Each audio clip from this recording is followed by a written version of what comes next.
एक गांव में एक बूढ़ी औरत रहती थी जिसका नाम था मांगमा देवी। मांगमा देवी गरीब जरूर थी, लेकिन अपनी दो बेटियों से बहुत प्यार करती थी।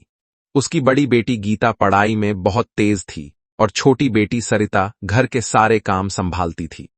घर मिट्टी का था, बर्तन पुराने थे, लेकिन तीनों का प्यार बहुत गहरा था। गीता का सपना था कि वह बड़ी होकर कुछ ऐसा बने जिससे दुनिया में अपनी मां का नाम रोशन कर सके। इसलिए वह दिन रात पढ़ाई करती थी।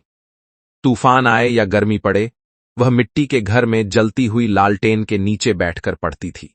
उसकी मां और बहन अक्सर कहते थोड़ा आराम कर ले, पर गीता की मेहनत रुकी नहीं।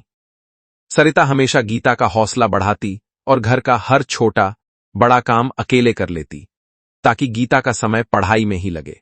समय बीतता गया।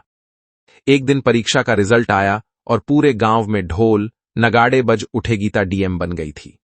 मां की आंखों में खुशी के आंसू थे और पूरा गांव गर्व से झूम गया। गीता शहर जाकर अपनी पोस्टिंग पर चली गई और सरिता मां के साथ गांव में रहने लगी। दिन बीतते गए। सरिता अक्सर बाजार जाती, घर का काम करती और मां का साथ देती। एक दिन सरिता अकेली बाजार गई, लेकिन वहां कुछ लड़कों ने उसके साथ बदतमीजी शुरू कर दी। सरिता डर गई, रो पड़ी और भागकर थाने पहुंची। लेकिन वहां उसकी उम्मीद के उलट दो भ्रष्ट पुलिस वाले अरुण चौधरी और संदीप चौधरी ने उसकी बात सुनने के बजाय उसके साथ बदतमीजी शुरू कर दी। सरिता डरते डरते बाहर भाग आई और पूरे गांव में मदद मांगती रही, लेकिन कोई आगे नहीं आया। पुलिस वाले भी उसके पीछे पड़ गए। ठीक उसी समय गांव के एक लड़के रोहित ने यह सब छत पर खड़े होकर देख लिया और हिम्मत करके पूरा वीडियो बनाकर गीता को भेज दिया। शहर में मीटिंग के दौरान गीता ने वह वीडियो देखा और उसका खून खौल उठा।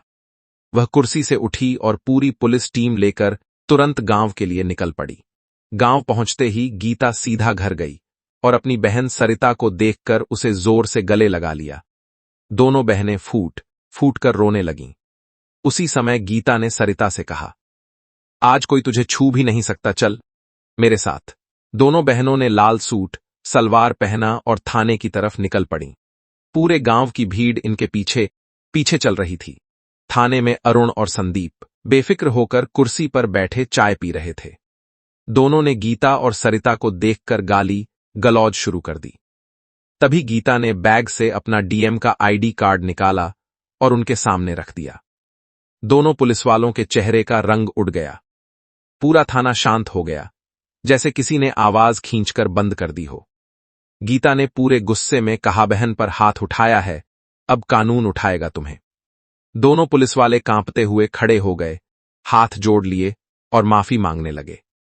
लेकिन मामला अब उनकी माफी से नहीं रुकने वाला था। गीता ने तुरंत उन्हें सस्पेंड कराया, दोनों को हथकड़ियां लगवाईं और पूरे गांव के सामने ले जाकर गिरफ्तार करवा दिया। सरिता ने पहली बार खुद को सुरक्षित महसूस किया। मां मांगमा देवी ने दोनों बेटियों को गले लगाया। गांव में यह खबर आग की तरह फैल गई कि कैसे एक बेटी डीएम बनी और दूसरी बहादुरी से सच के लिए खड़ी हुई।